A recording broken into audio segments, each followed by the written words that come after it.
Capítulo 3 Lidando com os contornáveis. A água nos ensina com sua sabedoria que podemos desviar de obstáculos para chegarmos ao destino desejado. Não precisamos bater de frente, podemos apenas contornar. Neste capítulo vamos tratar dos contornáveis. Diferentemente dos incontornáveis que vimos no capítulo 2, os contornáveis são as pessoas com as quais não somos obrigados a conviver no dia a dia. Entende? Você pode, por exemplo, mudar de cabeleireiro ou de dentista, porque são pessoas contornáveis, e há diversas opções de profissionais que podem cuidar dos seus cabelos e dos seus dentes. Ao contrário das pessoas com as quais você será obrigado a conviver, os incontornáveis, os contornáveis podem ser evitados. Entretanto, a minha intenção neste livro é ajudar você a aprender a lidar com todos os tipos de pessoas. Reconhecendo-as nas categorias de sua vida, você precisa saber lidar com cada uma delas da melhor maneira possível, sempre que for necessário. Vamos lá? Nem tudo o que penso eu posso falar. Não é falta de sinceridade, é sabedoria. Certo dia, postei a frase acima em meu Twitter e ela deu o que falar. Nos comentários, muita gente reconheceu ter perdido amigos, oportunidades e relacionamento por não dosar a fala. Há um conhecido ditado popular que alerta: quem fala o que quer, ouve o que não quer. Saber se expressar é uma arte, e como toda arte, precisa ser praticada e desenvolvida. A célebre frase atribuída a Thomas Edison já diz com sabedoria: o sucesso depende de 10% de inspiração e 90% de transpiração. Então você precisa buscar conhecer e se aprimorar nesta arte. É claro que há outra opção: arranjar problemas por aí. Lembre-se, porém, que ser sábio é fazer boas escolhas. Chegou a hora de deixar para trás aquele pensamento que é digno de um adolescente. Eu não levo desaforo para casa. Comigo é assim mesmo, bateu, levou. Falo mesmo, os incomodados que se mudem. A arte de se relacionar é fundamental para o sucesso. É impossível se tornar bem-sucedido sem se relacionar. Ainda que você acredite ser bom o suficiente sozinho, você terá de comprar, vender, trocar, sejam bens e produtos, seja conhecimento ou o que for. Não é possível ter sucesso sozinho, a não ser que sua meta de vida seja se tornar um eremita. Você tem que desenvolver bons relacionamentos. Para isso, você precisa ser flexível, como eu mencionei no capítulo anterior e darei mais detalhes agora. A flexibilidade é oriunda de sua mentalidade. O físico estadunidense Leonid Milond enfatiza que o pensamento flexível nos leva a gerar e a incorporar novas ideias. A capacidade de descartar ideias confortáveis, a capacidade de superar posturas mentais e reestruturar as perguntas que formulamos, a capacidade de abandonar nossas suposições arraigadas e nos abrirmos para novos paradigmas, a vontade de experimentar e saber lidar com o erro. Trata-se de um leque de talentos diversificado, revelando diferentes aspectos de um estilo cognitivo coerente. Eu chamo isso de pensamento flexível ou elástico. Pensamento flexível é o que nos confere a capacidade de resolver novos problemas e superar as barreiras neurais e psicológicas que nos impedem de enxergar para além da ordem existente. Quanto mais sonhadora a mente aberta você for, mais flexível será diante da rigidez de certas pessoas. É interessante refletir sobre o que diz a sabedoria milenar. A resposta branda desvia o furor, mas a palavra dura suscita a ira. O que você fala, a resposta que você dá, a forma como você se expressa, tudo isso pode se tornar o combustível de uma explosão ou o extintor que apaga o incêndio. Suas palavras são um combustível que alimenta uma explosão ou um extintor que apaga o incêndio. Ter sabedoria ao utilizar as palavras é a solução milenar para os problemas de agora. É simples de entender, mas difícil de praticar. O sábio não fala tudo o que pensa, mas pensa tudo o que fala. Aristóteles. Uma característica humana é o que chamamos de impulso. O impulso pode salvar vidas, Por exemplo, uma criança distraída corre para a rua em busca de um brinquedo sem olhar para os lados e perceber que há um carro muito próximo a 60 quilômetros por hora. O impulso do motorista é frear enquanto olha os retrovisores e busca possibilidades de áreas de escape. Em pouquíssimos segundos, quando a criança percebe o perigo e, paralisada, arregala os olhos para o motorista, ele já está passando aliviado ao lado dela a 10 quilômetros se perguntando onde está o responsável por essa criança. O impulso do motorista salvou a vida da criança. Contudo, ao refletir sobre a história que acabo de contar, entendemos que a criança também agiu por impulso ao correr atrás de um brinquedo fujão e colocou sua vida em perigo sem perceber até que fosse tarde demais. Certamente a criança teve 3 respostas ao seu impulso: coração acelerado, arrependimento pela distração e a gratidão pela perícia do motorista.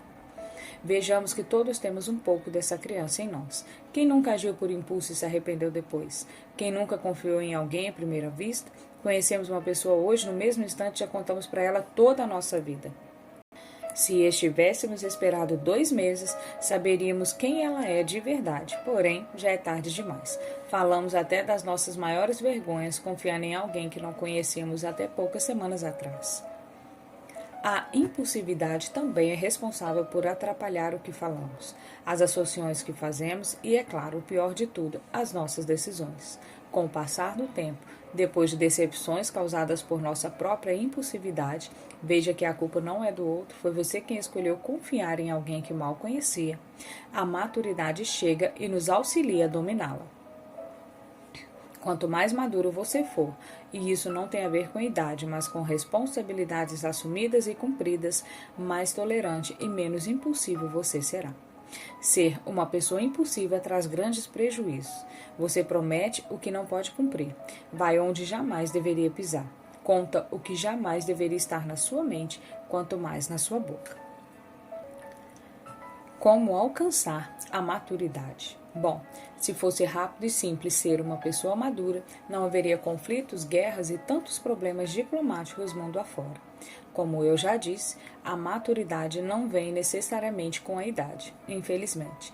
A maturidade se desenvolve mediante o entendimento e o cumprimento das suas responsabilidades.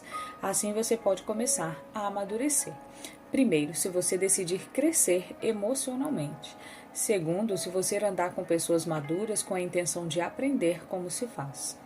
Terceiro, se você ler, estudar muito e colocar em prática os assuntos relacionados à convivência humana. Quarto, se você ler e meditar na Bíblia em seus princípios, buscando obedecer a eles. Quinto, se você aprender a perdoar. Sexto, se você vencer os seus maiores desafios e problemas, isso nos faz crescer. Sétimo, se você buscar ser humilde. Oitavo, se você for prudente e simples. Alguns dos caminhos apontados são bastante simples de se colocar em prática, como os que tangem estudo e busca de conhecimento formal. Outros, todavia, necessitam de um empenho mais reflexivo, além do estudo, como a busca por humildade e prudência. As suas escolhas diárias e a sua decisão por colocar cada uma delas em prática é o diferencial entre desejar a maturidade e abraçá-la para ter uma vida madura. Pessoas nossas de cada dia. Eis que eu vos envio como ovelhas para o meio de lobos. Sede, portanto, prudentes como as serpentes e simples como as pombas. Mateus capítulo 10, versículo 16. Todos os dias, ao sair de casa, você vai encontrar com pessoas em seus afazeres cotidianos. Algumas são conhecidas, outras você nunca viu na vida. Algumas você encontrará com regularidade, outras raramente ou apenas uma vez. O atendente de caixa do mercado mais próximo da sua casa pode ser alguém que você já viu antes e encontrar com certa regularidade. Mas o motorista de aplicativo provavelmente estará na categoria de desconhecidos, ainda que você use aplicativos de carro com frequência. Essas pessoas que encontramos esporadicamente ou apenas uma vez na vida são as pessoas contornáveis. Muito raramente essas pessoas passarão dessa esfera para outra, pois não há sequer tempo de desenvolver algum tipo de relacionamento mais profundo com elas. É o caso do motorista de aplicativo. Você dificilmente pegará o mesmo carro novamente, quanto mais fará uma amizade. Parte dessas pessoas vai sorrir para você, outras vão virar a cara. Tem gente que simplesmente não vai gostar de você, e isso é comum e normal. Há também aqueles que, por estarem passando por um dia difícil, não importa o quanto você seja aberto e simpático, não vão corresponder. Você também não tende a ficar mais fechado quando está num dia terrível? Quando sair de casa, saiba que a vida é assim. Viver com consciência disso fará você sofrer menos. O simples fato de saber disso, ainda que nem sempre esteja em pensamento consciente, já é uma blindagem. O conhecimento nos blinda contra os tiros de olhares e palavras que tentam nos atingir. Como Jesus ensinou no versículo de Mateus, citado no início deste tópico, somos como ovelhas enviadas para uma matilha de lobo todos os dias. Pense nisto, a ovelha briga com o lobo? Ao mesmo tempo que o mestre mostra a situação, ele mesmo nos instrui, revelando como devemos reagir. Ser prudente como a serpente e simples como a pomba. Já observou o comportamento de uma serpente? Em 2016, eu estava assistindo a uma série sobre cobras no Discovery Canyon e aprendi que a serpente fica escondida, está sempre de tocaia. Ela não enfrenta o homem, mas dá o bote quando necessário, quando se sente ameaçada. Já quando está em busca por alimento, assim como um ladrão que aguarda pela distração da vítima, fica parada avaliando o momento exato de dar o bote, que precisa ser certeiro. A pomba, por sua vez, está nas praças, no meio das multidões. Sem orgulho nenhum, as pombas se alimentam dos grãos que as pessoas jogam ou dos farelos que caem pelo caminho. Vez por outra, estão no meio da rua bicando algo até que um carro vem em sua direção e ela bate asas em retirada, no tempo exato. Simplicidade as define. Quando o mestre nos indica que sejamos como as pombas, está nos orientando a sermos simples, despretensiosos, a dependermos dos cuidados de outrem quando necessário, a termos a sabedoria de bater asas em retirada quando há perigo. Além disso, ele nos adverte a termos o cuidado de sermos prudentes como as serpentes, a nos mantermos cautelosos, aguardando o tempo certo de agir, de forma a agirmos e reagirmos de maneira mais certeira possível. Da mesma forma que somos alertados sobre como devemos agir e reagir, as pessoas que estão neste mundo real também agem e reagem. No mundo ideal, todos agiriam de forma gentil com os que estão ao seu redor. Contudo, este é o mundo real, não é mesmo? Pensando nisso, apresento-lhe os 2 tipos de pessoas contornáveis com as quais você sempre vai topar, por onde quer que você vá no seu dia a dia. Neste livro, vou chamá-las de facilitadores e bloqueadores. Veja algumas características de cada um desses tipos. Facilitadores estão sempre sorrindo, querem ajudar mesmo que o problema não esteja relacionado com eles, não guardam rancor, são desprendidos de coisas materiais, são disponíveis e gostam de ouvir os outros. Bloqueadores estão sempre mal-humorados, não procuram fazer o bem desinteressadamente, são amargurados, são avarentos, são egoístas. Observe que as atitudes de facilitadores e bloqueadores são diametralmente opostas. Há um dado, porém, que deixei de fora do quadro: a felicidade. Quem já é feliz facilita a vida dos outros gratuitamente. Não existe tempo ruim quando se trata de ajudar e abrir portas. A pessoa se sente bem e feliz, então ela deseja o mesmo para os demais. Por outro lado, quem ainda é triste e vazio torna-se um bloqueador de sonhos, de ideias e alegrias diárias.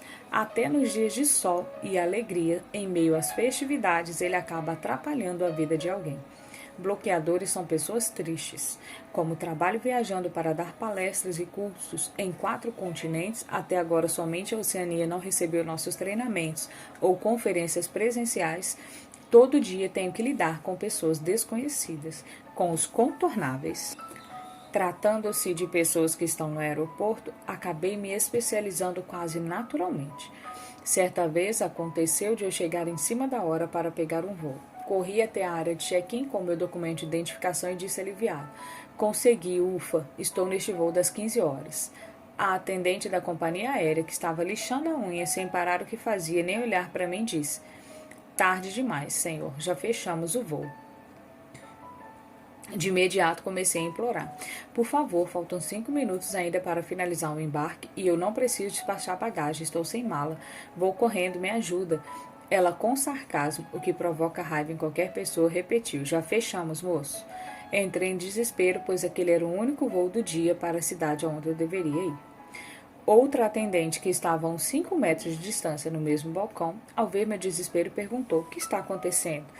Eu fiz a minha melhor cara de cachorrinho pidão e expliquei que estava sem mala e, se eu corresse, teria tempo de entrar no voo antes de finalizar o embarque. Ela pegou meu documento, sorriu, olhou para o relógio e disse: sim, se você correr, dá tempo. Toma o seu cartão de embarque. Agradeci e corri. E sim, eu embarquei.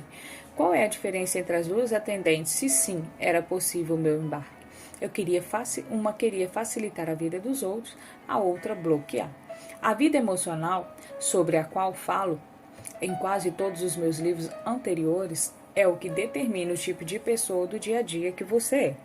A vida espiritual é o fogo que acende a vontade de ser melhor e ajudar alguém todos os dias. A vida emocional é o equilíbrio para fazer isso constantemente. A menina que facilitou um milagre.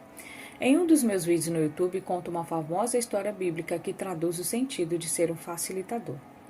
Trata da história de uma menininha que foi sequestrada em sua terra, Jerusalém, pelo exército sírio.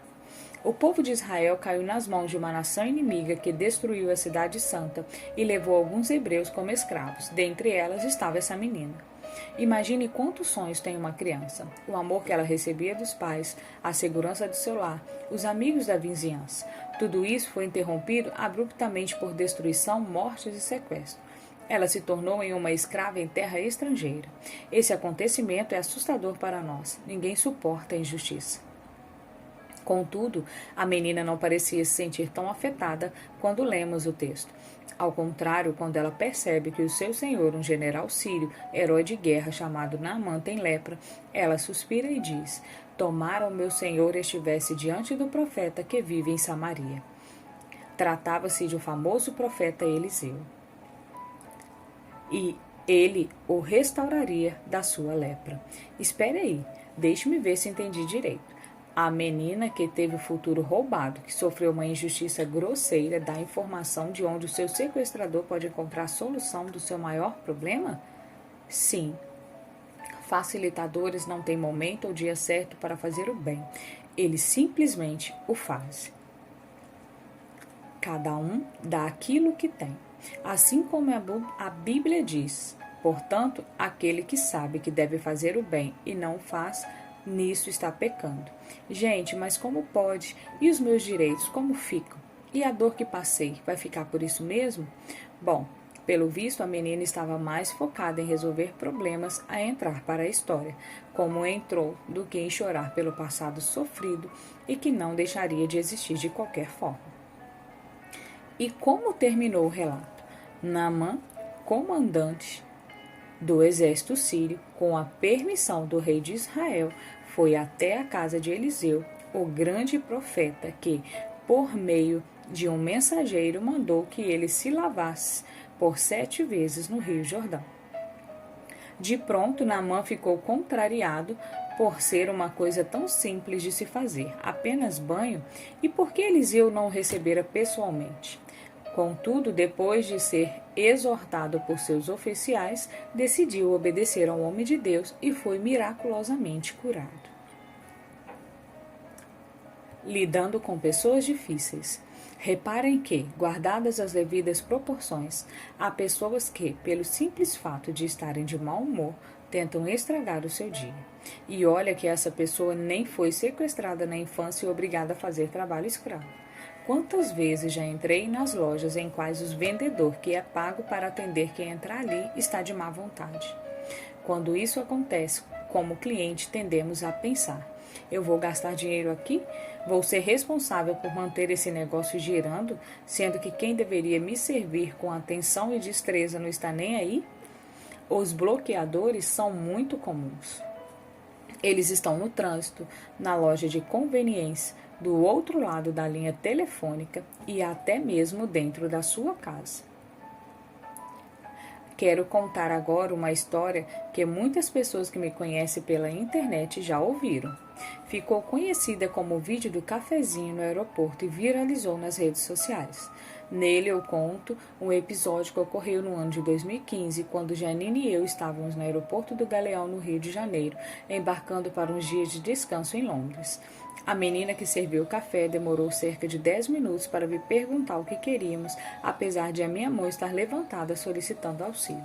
Trouxe o cardápio com preços exorbitantes, jogou sobre a mesa com mau humor e saiu. E fiquei chateado, mas queria tomar meu cafezinho logo e sair para a sala de embarque. Escolhemos o café mais barato, cerca de R$ 14. Isso mesmo, R$ 14 por uma xícara de café.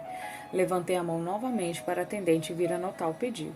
Lá se foram mais 10 minutos. De cara fechada e sem pronunciar uma palavra, veio até a nossa mesa, anotou o que queríamos e saiu.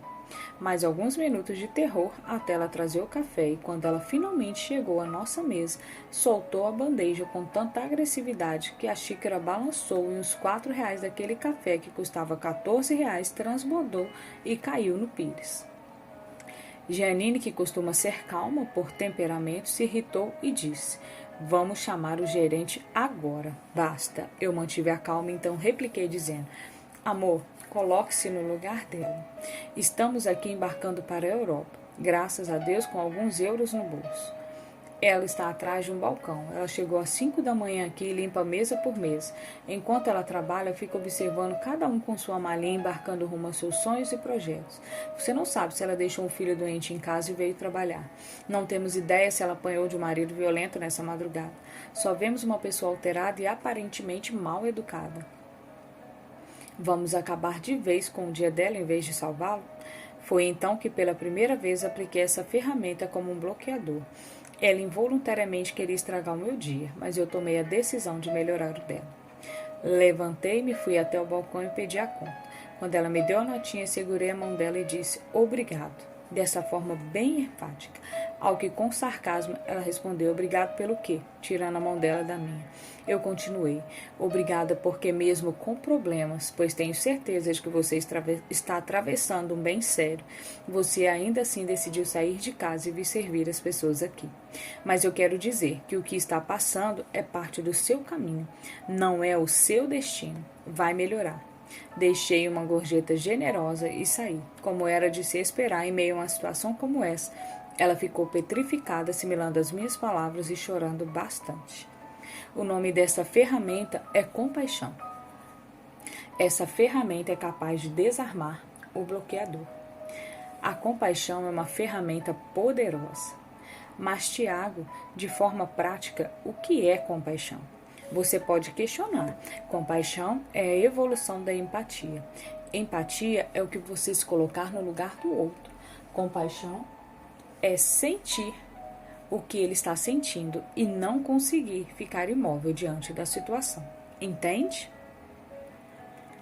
A compaixão é a evolução da empatia. Dias ruins. Por melhor pessoa que você seja, os dias ruins são inevitáveis. Quando eles chegam, você age e reage de forma diferente de como faria nos dias comuns. Somos humanos e, por isso, vulneráveis a situações negativas externas. Lembro-me que um dia chuvoso, acordei bem cedinho e comecei a preparar a mala para mais uma viagem Brasil afora. Como nessa época morava em São Paulo, atravessar a Marginal Tietê para pegar o aeroporto de Guarulhos era obrigatório. Nesse dia choveu em São Paulo, e todos sabemos bem o que acontece no trânsito da megalópole quando chove. Ficamos 2 horas e 40 minutos no engarrafamento, em meio à chuva e ao caos. Como já sabia que iria perder o voo, comecei a ligar para o meu escritório para que fizessem contato com o pessoal da palestra na cidade a que eu iria. Fiquei no aplicativo da companhia aérea tentando o encaixe para o voo seguinte, o que me deu uma terrível dor de cabeça por ficar mexendo no celular com o carro no movimento. Anda e para. E é bom lembrar que eu estava no banco do carona. Para piorar, Janine me ligou dizendo que nossa filha Júlia estava passando mal na escola e a diretora pediu para que ela fosse correndo para lá. Acabou por ser algo simples da infância, mas que necessitava da presença de um dos pais. Passada toda a dificuldade, Cheguei agitado ao aeroporto, já arrependido de ter saído em casa naquele dia. Para completar, a moça que me atendeu no balcão do check-in começou a dificultar tudo ainda mais. Ela disse que seria impossível embarcar ainda naquele dia, pois os voos estavam lotados e etc. Eu olhei e perguntei, é sério isso? Você não está vendo que estou cheio de problemas aqui? Ela fechou o rosto e retrucou, seu ignorante. Bem, eu sei, e aqueles que convivem comigo também, que não sou ignorante, mas sim, eu reagi de forma inesperada, pois estava passando por um dia bem difícil. Caí no erro de não dar prioridade ao domínio próprio e às pessoas à minha volta. Graças a Deus, consegui reverter a situação. Fui até aquela pessoa e humildemente lhe pedi desculpas e dei a ela uma atenção devida. Ter um dia ruim e ficar chateado em razão disso é comum. Contudo, nem todos têm sabedoria para discernir que o motivo da chateação não é uma pessoa que se aproxima de você por admirá-lo. Inclusive, se eu não tivesse tido sabedoria de buscar reverter a situação, eu poderia ter acabado com a admiração que aquela mulher sente por mim. Palavras mal colocadas que expressamos têm muito poder. Buscar a reconciliação também tem. Busquemos então não errar nas palavras, mas, se ocorrer de errarmos, que estejamos prontos para corrigir nosso erro. Lembre-se que o contrário também acontece. Às vezes, quem o destratou hoje não fez isso para ferir você, mas porque estava em um péssimo dia. Sempre analise as reações do outro com compaixão. Um dia não define quem você é, mas quem você é define o seu dia. Enfatizo aqui que erramos e continuaremos errando em uma coisa ou outra nesta vida. Para combater imediatamente as consequências de um deslize, as ferramentas a serem utilizadas devem ser a do arrependimento e da humildade. Arrependimento para reconhecer o seu erro e humildade para ir até a pessoa com quem você errou e se desculpar e, se possível, reparar o erro. Entenda, isso vale muito. Quantos erros jamais viriam a guerra ou os escândalos para se tornarem se a parte que falhou tivesse se arrependido e pedido perdão imediatamente com humildade? O ser humano parece que gosta de complicar as coisas simples da vida. Errou, peça perdão. Pecou, se arrependa. Um erro na vida não é uma vida de erros. Padre Zezinho. Pessoas são assim. Na comédia romântica, De repente 30, o sonho da adolescente Jenna é poder se livrar de alguns incontornáveis, os colegas de escola, de formas que eles sejam contornáveis e ela não precise mais lidar com eles. Explico, Jenna não aceita no grupo das garotas populares da escola e não tinha aos seus pés os garotos mais cobiçados. Ela prestava favores a eles por ser inteligente como forma de comprar seu ingresso de entrada no grupo, mas isso sempre durava muito pouco. Ver-se livre de toda essa situação, então, tornou-se seu desejo. Jenna queria pular a etapa e ter uma vida consolidada, sem precisar lidar com aquelas pessoas incontornáveis. Quem nunca, não é mesmo? Contudo, a vida adulta não se apresentou mais fácil quando ela acordou com 30 anos na carreira de sucesso e uma cabeça adolescente. Qual não foi a tristeza de Jenna ao perceber que tinha deixado muitas coisas para trás para conseguir ser aceita? Ela descobriu que abriria mão de coisas essenciais, como a retidão e o bom trato com as pessoas. Pessoas são assim, em troca de aceitação passageira, substituem o que é essencial pelo superficial. Mas, no futuro, o passado acaba retornando e nos perturbando quando não o resolvemos corretamente. Pedir perdão por nossos erros é algo que devemos fazer a cada dia. Perdoar é um remédio essencial. O doutor Fred Lusky, psicoterapeuta e pesquisador da Universidade de Stanford e cautorense em PhD em psicologia, desenvolveram um estudo de 6 semanas com técnicas de perdão. Os resultados indicaram redução do nível de estresse, menor ira, maior confiança de que no futuro perdoariam mais e mais facilmente. Além disso, houve melhora física de sintomas como as dores no peito, na coluna, náuseas, dores de cabeça, insônia e perda de apetite. Assim, Lusky concluiu que o perdão é uma forma de se atingir a calma e a paz, tanto com o outro quanto consigo mesmo. Em seu livro, Lusky inclusive apresenta 9 passos para o perdão. Ferir não é uma opção, A verdadeira vitória em uma discussão não é você sair com a razão, é ninguém sair ferido. Neste livro, um dos meus objetivos é mostrar para você a importância de não fazer inimigos conscientemente. Você já terá naturalmente aqueles que não fez e ainda assim optaram por ser. Não haja de forma a aumentar esse número propositalmente.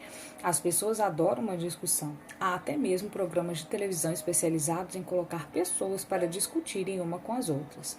Mais de 80% da população mundial está doente emocionalmente. E isso é fato. Augusto Cury afirma em seus livros que a humanidade está adoecendo rápida e coletivamente.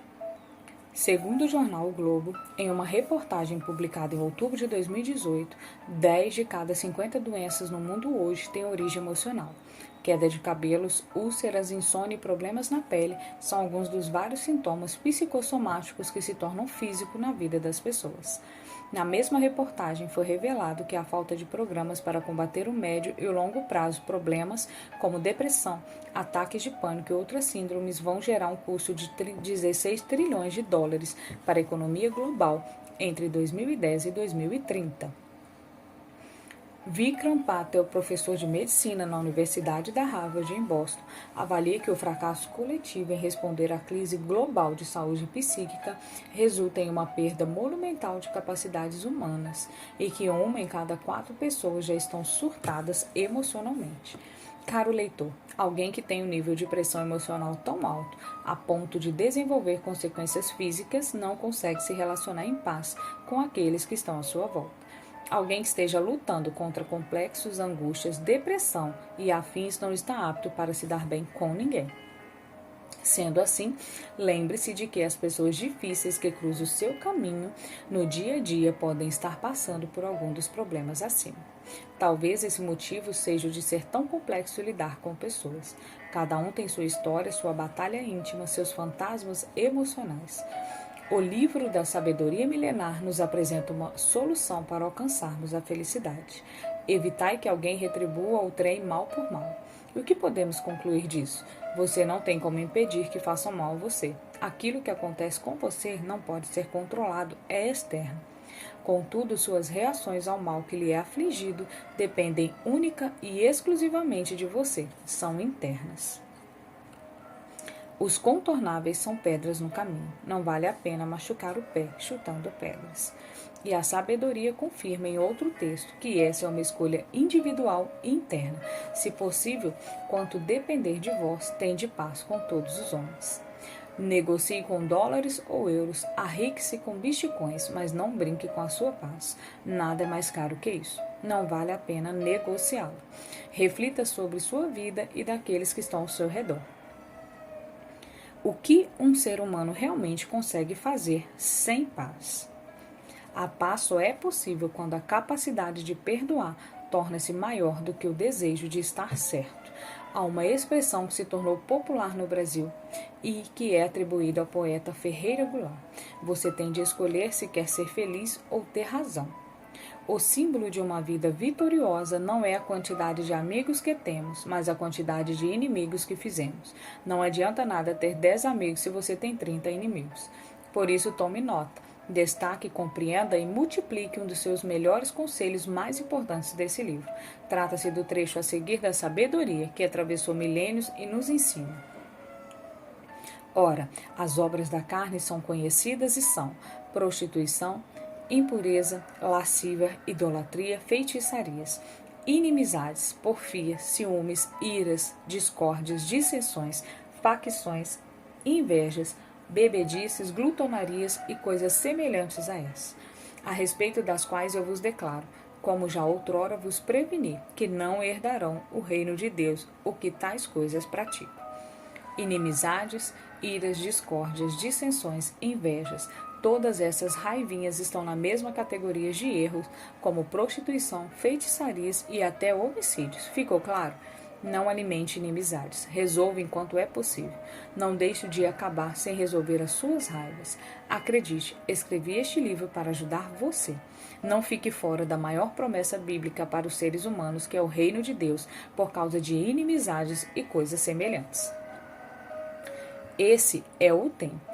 Não deixe para depois. Eu espero por você. Passe a mão no telefone e ligue, ou pelo menos mande uma mensagem para aquelas pessoas com as quais você precisa fazer as pazes. Talvez você pense ou diga que não tem que se desculpar, porque foi a pessoa que intentou contra você. Mas e aí que voltemos à frase? Você prefere ser feliz ou ter razão? Neste momento, ser feliz equivale a receber a promessa do reino de Deus. Você prefere receber a promessa ou ter razão? Veja que Jesus, no livro da Sabedoria Milenar, também orienta a procurar quem tem algo contra você e buscar reconciliação. Se, pois, te lembrares de que teu irmão tem alguma coisa contra ti, vai primeiro reconciliar com teu irmão.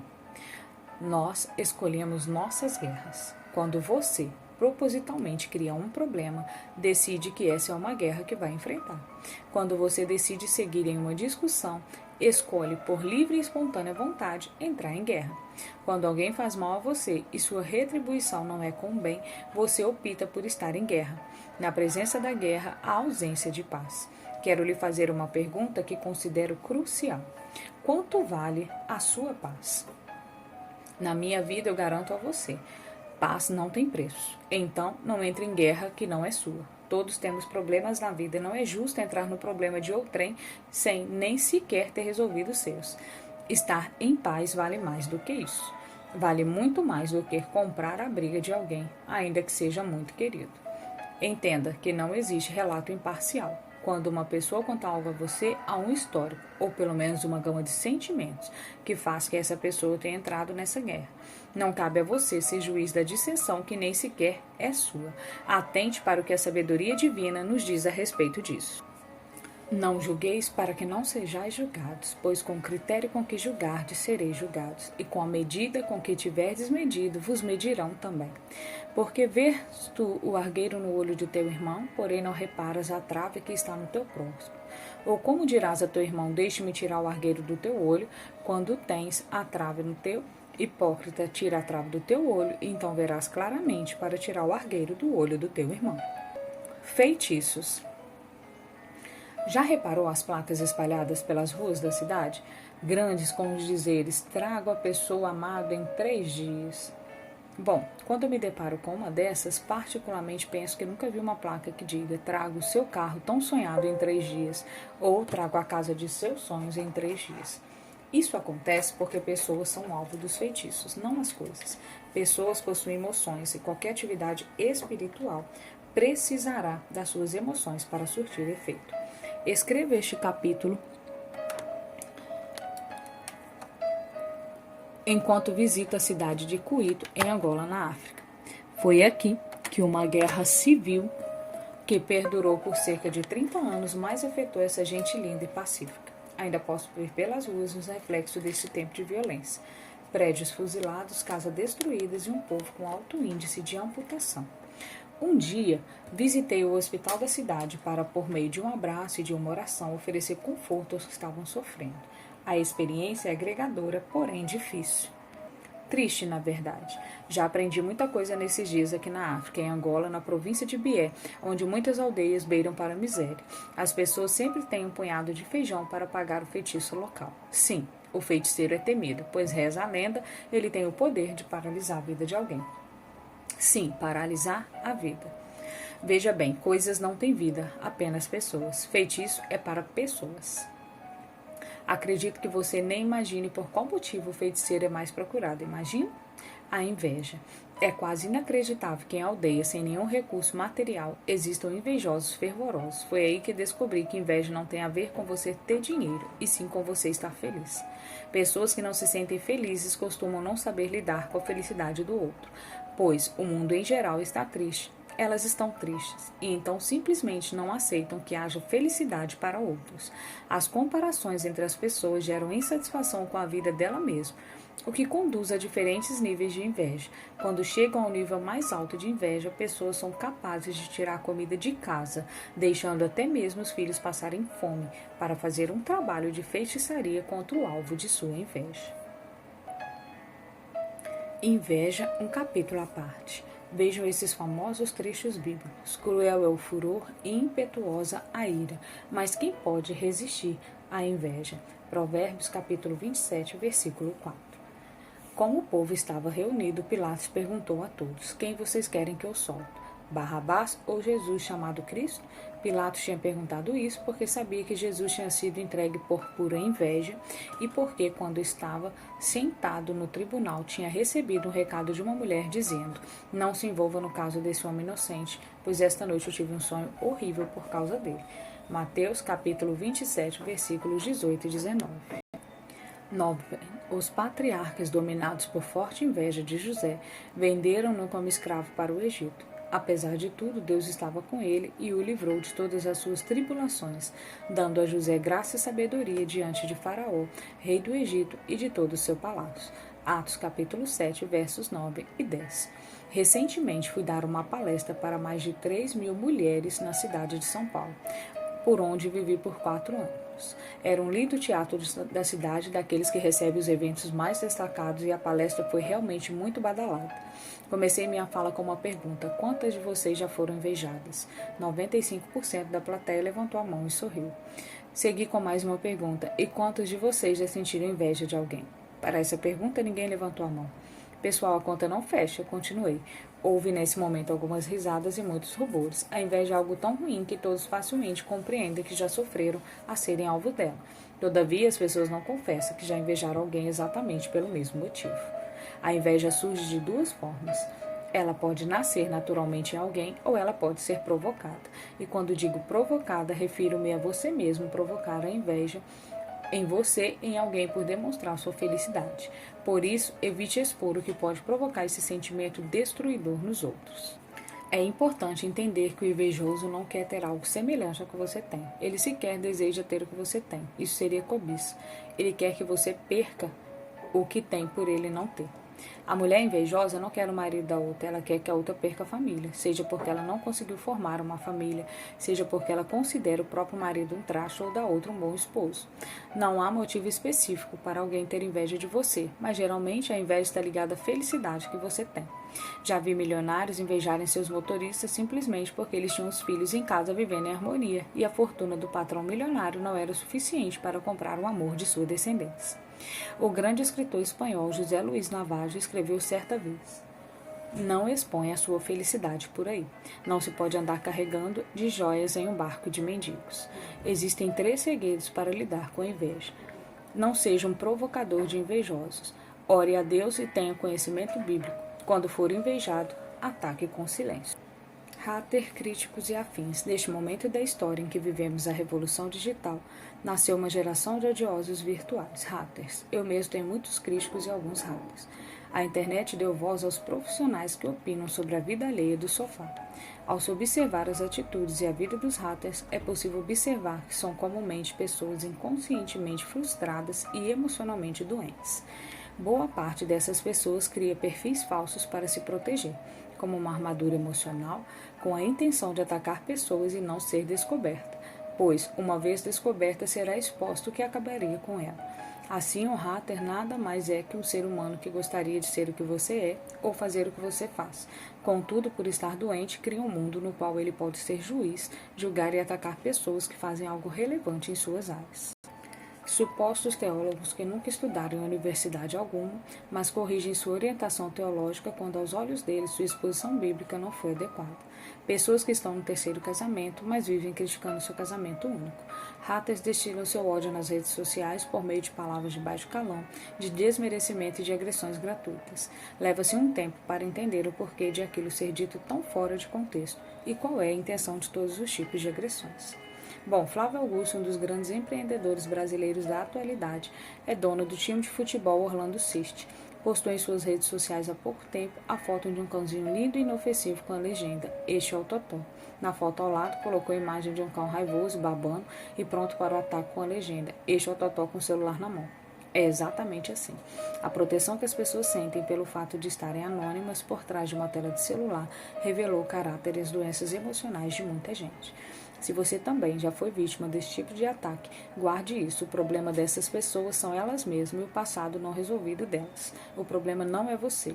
Não se ofenda com as atitudes delas, elas querem apenas se livrar do peso negativo que carregam e acreditam que instigar ou criticar publicamente alguém é uma válvula de escape. Deixe que essas pessoas vivam o drama que é delas. Não leve isso para dentro da sua casa. Acredite no que digo, nunca vale a pena rebater um crítico ou um hater. É importante ressaltar que neste capítulo estou falando sobre gente contornável. Se o seu crítico, por exemplo, é seu pai, um familiar ou seu colega de trabalho, é necessário usar outras ferramentas apresentadas neste livro para encontrar a melhor solução. O hater ou o crítico contornável, ou seja, aqueles com os quais você não é obrigado a conviver, não merecem resposta, pois eles não buscam solução. O que eles desejam é a sua atenção. Recentemente, um grupo de haters se reuniu para me atacar via redes sociais ao mesmo tempo. Entenda aqui que foi um ataque claramente organizado. Discurso de ódio em nome de Deus, como nos séculos passados. Xingamentos e até mesmo ameaças fizeram parte desse ataque. Em vez de me abalar emocionalmente, comecei a estudar o que estava acontecendo.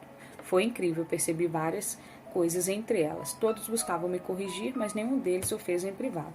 O recurso está disponível, bastaria clicar em mensagens, mas isso deixou claro que eles queriam me atacar em público.